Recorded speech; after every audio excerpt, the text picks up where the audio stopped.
o no salida del Sol, que creemos que tiene que ver con girar alrededor del ser humano, porque el ser humano es el centro del universo y alrededor de él giran todo, resulta que era verdad.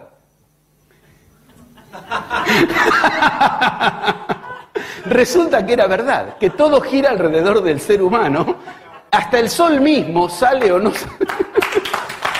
Es una buena idea apropiarnos, digamos, ayudarnos de lo que tanto nos extravió. Porque cuando uno dice, tú te creías que el ser humano estaba en el centro de todo, es lo que nos enseñan todas las enseñanzas, ¿eh? Es lo que nos enseñan todas las enseñanzas, al punto tal, demostrablemente, de que podemos decir, como es una cuestión íntima, yo ya sé que tal día, tal hora, en tal ciudad va a haber sol. Ayer estuvimos en Sevilla a esta hora, que no saben qué pasó. ¿Y qué pasó el día anterior? Es una película continua, vas donde vas. Ahora, si uno empieza mostrando semejante nivel de eficacia, tiene alguna posibilidad de entender que tal vez la nueva era es posible, porque estamos en algo que está ahí, barco invisible. ¿Conocen la historia del barco invisible de los mayas? Los mayas no vieron el barco del conquistador, no lo vieron. Estaba toda la cultura maya mirando el agua, como todos los días los chamanes miraban el agua oteando señales, y el barco estaba ahí, pero no lo veían porque sencillamente en su mente no había concepción de barco. En su intimidad no estaba esa realidad, pues no la vieron. Ahora bien, el barco invisible bien puede ser un coso lleno de madera que flota en el agua, o bien puede ser un coso en el aire que te tira calor y luz.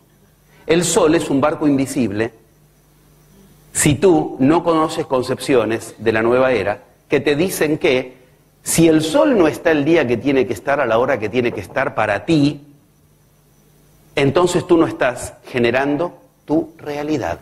Ya sé, no te creas que sos el hijo de Nostradamus, que tenés preguntas tan extrañas que ¿y qué pasa si yo quiero sol y él no el mismo día, a la misma hora? ¿Qué te cree? Que en 12.000 años a nadie se le ocurrió esa pregunta. ¿Y qué pasa? Ya sé. Lo bueno es que tiene respuesta. Lo bueno es que tiene respuesta. Pero no te creas que intimidad pasa a significar aislación, o que intimidad pasa a significar quién le gana a quién para generar la realidad. A ver si yo voy a hacer que salga sola, a ver o no. No, eso no es lo que enseña la magia, la iniciación, y no es la nueva era, pero sí enseña que el sol saldrá o no saldrá en una concepción íntima de la realidad. Estamos abriendo la conversación, y si logro abrirla, y no que justo ahí lo que abra sea la boca, pero no para hablar, sino para bostezar, si logro abrir la posibilidad, quiero generar algunas preguntas nuevas, distintas, reactualizar, refundar y al mismo tiempo mantener otras preguntas desconocidas de siempre, íntimos, desconocidos, otras preguntas que están ahí continuamente y que reunión a reunión es mi orgullo venir a decir, ¿vieron? Sucedió otra vez. ¿Vieron? Sucedió otra vez. ¿Vieron? Si siempre sucede lo que no tenía que suceder de acuerdo a la lógica, tal vez la equivocada es la lógica. Bien. Cuando hablamos de que la realidad es un concepto que transcurre en tu mente, se dan cuenta que estoy hablando de uno de los oxímoron, miren qué nivel. Cuando yo en la Feria del Libro de Buenos Aires presenté Lluvia Seca y les conté del concepto de oxímoron, se creían que estaba hablando una palabra en otro idioma. ¿Entienden? La clave de la nueva era es un oxímoron, unir lo que nunca... Y se creía... Y lo lindo es que si hubo un tipo que enseñó del oxímoron fue un argentino, Borges. Y allá yo pensé que si hablaba de oxímoron no tenía que explicar lo que era. Me tardé media reunión en aviarme de que no entendían de qué estaba hablando cuando está filmado. El fracaso fue rotundo. Si acá no solo se firman los éxitos. Después la pudimos levantar la cuestión. Cuando me di cuenta de que yo hablaba de oxímoron y la gente no reaccionaba, claro, sencillamente, eso me abrió mucho los ojos, porque el oxímoron es el concepto central, por eso lluvia seca es un oxímoron, es el concepto central de ingreso a la nueva era, y precisamente hoy estamos a poquito más de 12 meses y todavía no se sabe que existe la palabra oxímoron, y parece el nombre de un grupo de rock, no sé. Ahora bien, este oxímoron donde tendremos que lograr un desafío fundamental en la historia de la humanidad. ¿Cuál? Una realidad que nunca se logró, para la que nos prepararon todas las culturas, muy bien pensadas, es decir, nos han dejado estratégicamente dibujos, pinturas, tallados en roca, preservados manuales de manera de que solamente tuvieran una certeza, que iba a llegar hasta nuestros días. La cantidad de escritos secretos, apócrifos, desconocidos que salieron a la luz en los últimos 10 años fue mayor que en la historia de toda la humanidad. ¿Me entendieron, por favor? En Oriente, en Occidente. Empecé a contar. El Ashtarvaveda. El Veda era, digamos así, el centro de la rueda. Ni se conocía que existía.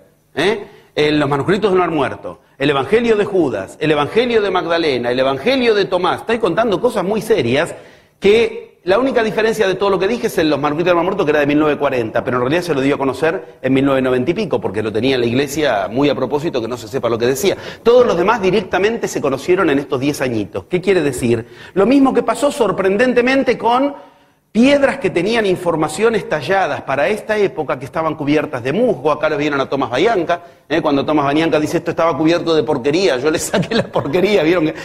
¿Y cuándo se da a conocer? Para esta misma época. En el mismo orden, la roca de Hendaya, aquí en la frontera de Bilbao y España. Perdón. Tengo tanto cuidado siempre con eso que sale por otro lado. Y Francia, de España y Francia, ¿ok? De España y Francia, llegué.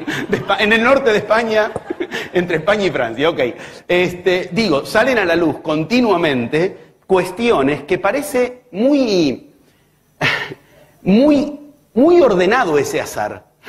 ¿Entienden? Parece muy ordenado ese caos. Todas hablan de lo mismo y es como si se hubieran guardado de la humanidad. No sea cosa que se... ¿Vieron que Bayanca dice? Si se hubieran enterado que estaba antes, seguro lo hubieran venido a sacar. El indio bruto, y se da cuenta, y lo digo con todo el cariño, saben que me la pasé yendo a esas culturas, pero digo, el indio bruto, y se da cuenta de que sencillamente, si lo hubieran conocido, lo hubieran destrozado, y que en realidad eso era para esta época y por eso se dio a conocer en esta época. Bien, todos los manuales, no tenemos excusa, están. ¿Cuáles son? Lo hablaremos hoy. De hecho, hoy vamos a trabajar con eso. Algunas de las cuestiones preservadas para esta época, que entiendo que son las mejores para este momento, de las que voy dando a conocer, de las que en tantos años y tantos viajes a culturas iniciáticas tuve el gusto de darme cuenta, son estas las que hablan de eso. ¿Cuáles? Las que tenías que ir ahí, te lo contaban los guardianes, y ahora están saliendo, los guardianes de la sabiduría, y ahora están saliendo a la luz. Y ahora salen a la luz, y es como que sale a la luz algo indescifrable, y en realidad de lo que se está hablando es de algo que tenemos que descifrar en este tiempo, porque hablan de un cambio del que nos están preparando esos mismos escritos. ¿Soy claro? Sí. Además, ¿soy aburrido o está interesante? ¿Está bien? ¿Vamos bien? Vengo a tratar de que si hay algo que hagamos es vibrar el cambio de era, y si con esto aburro, yo mismo soy el que no estoy a la altura del tema. Entonces, trata de tener la compasión de ahora no aburrirte simplemente para decirme, ¿viste? No, me puedo desentender del cambio de era. No. Ocurre que estoy tratando de armar simplemente de entrada una pregunta central. ¿Por qué es tan difícil el cambio de era? Si el cambio de era es una cuestión que se supone que va a suceder astronómicamente, acabas de verlo, algo que va a suceder a nivel cosmológico, que invadirá nuestra atmósfera y que, bueno, aunque te agarre durmiendo o aunque te agarre haciendo meditación o lo que fuere, va a suceder y punto. Bueno, no es así. Porque el cambio de era tiene que traer aparejado un cambio de realidad, o se acaba la humanidad según las profecías, que dicen que la humanidad no puede tener mucha más posibilidad de seguir por el camino de los 4 chiflados. ¿Vieron los 4 muñequitos de la roca Hopi? Afortunadamente lo vieron recién. Esos 4 ridículos que se creen que son los que están por encima de todo. ¿Vieron cómo está dibujado así de una manera bien? Esos 4, religión, ciencia, política y economía, he dado seminarios enteros para desembocar en esto, es un lujo que acá podamos decirlo de entrada, religión, política, ciencia y economía, los 4 jinetes del apocalipsis, caballo negro, economía, caballo bermejo, religión, caballo blanco, ciencia, caballo bayo, verde amarillo, política, y cada uno está conceptualizado, o sea, está descrito en el apocalipsis. Lo que pasa es que la gente no lo lee. Pero si tú lees el 6.6 del Apocalipsis, ¿por qué el 6.6 es el número maldito? Uno de los motivos más claros, porque en el capítulo 6, versículo 6 del Apocalipsis, están descritos los 4 jinetes del Apocalipsis, no hay mucha vuelta que darle. ¿Y cómo están descritos? Y caballo de jinete negro, es el que dice cuánto vale el trigo y cuánto vale el aceite, nada más parecido a la economía.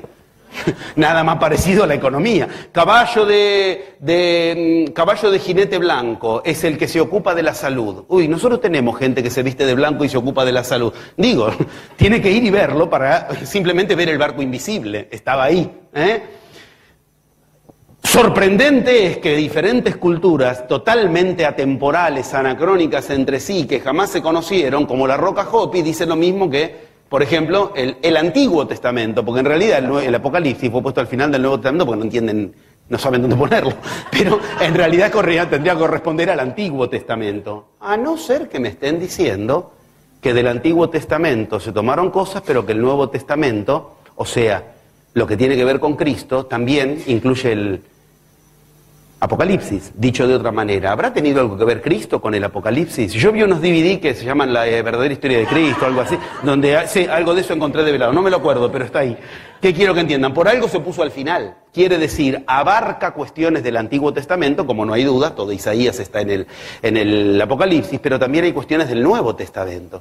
Es una clave sumamente interesante. Bueno, a mí me interesa, disculpe. ¿Qué sé yo? ¿Qué te puedo decir? Debiera interesarnos. Ahora bien, ubicado que libros tan distintos, y así podríamos seguir ubicando, las 4 yugas de la India, ¿de qué hablan? De lo mismo. Satya Yuga, Dvapara Yuga, Treta Yuga y Kali Yuga, que son la descripción de un muñequito, economía, otro muñequito, ciencias e inventos, como dice Bañanca, invento, ciencia, otro muñequito, poder, política, y otro muñequito, religión. Y los 4 yugas son la descripción de un fracaso que abarca esos 4, como los 4 jinetes son del Apocalipsis, de una revelación posterior que necesita trascenderlos. Igual que esos 4 te dicen, no, pero este no es el camino es un camino de una realidad íntima. Hay un solo muñequito en el otro camino. Ustedes se dan cuenta que estamos hablando hace un rato nada más, pero algunas cosas yo creo que ya empiezan a quedar anotadas, aunque estemos hablando de muchas cosas. O sea, es la gracia, nos han dejado un rompecabezas en la historia de la humanidad. Tú tienes que entender cada ficha y no marearte, pero al mismo tiempo recordar que todo eso junto, la gracia está al final, ¿cuál es el barco invisible? Yo quisiera que me digan, y por favor les pido que me lo digan, estoy aquí para que lo entiendan, y si no lo logro, está mal, no me da lo mismo, yo puedo venir a hablar de lo mío y me voy. No, me importa y mucho si va quedando en medio de muchas cuestiones claro el hilo conductor. El cambio de era obliga a un cambio de realidad, pero resulta que para cambiar la realidad lo que va a haber que cambiar es nuestra mentalidad, porque la realidad no es otra cosa que un concepto que se anida en una semilla llamada mente, y parece que ese cambio de mentalidad algunos lo lograron en forma individual en la historia de la humanidad, muy pocos nos dejaron claras ubicaciones de mapas, de manuales, de instrucciones al respecto, que salen a la luz ahora casualmente para esta época, pero que todos nos advierten, es tremendamente difícil lograr este cambio de mentalidad. Más aún si no es un cambio de mentalidad que tiene que lograr algunos, sino que lo tiene que lograr la humanidad. Y para colmo lo tiene que lograr la humanidad, pero solo se lo puede lograr íntimamente. Más o menos este mensaje, ¿va quedando claro? Sí. Denme una esperanza. ¿Sí? Bien.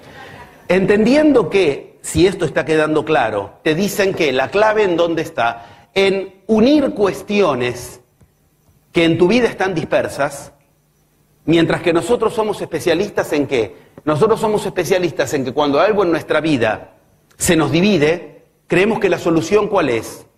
Tendré que tomar partido, esto sí y esto otro no. Como si fuera posible. Eso otro sigue en ti. Solo que lo reprimes, lo mantienes absolutamente bajo la posibilidad de enterarte en tu realidad, de enterar a tu realidad de que tú lo quieres. Pero la posibilidad de que cuando estás entre dos opciones, una opción desplace a la otra, es ingenuidad pura.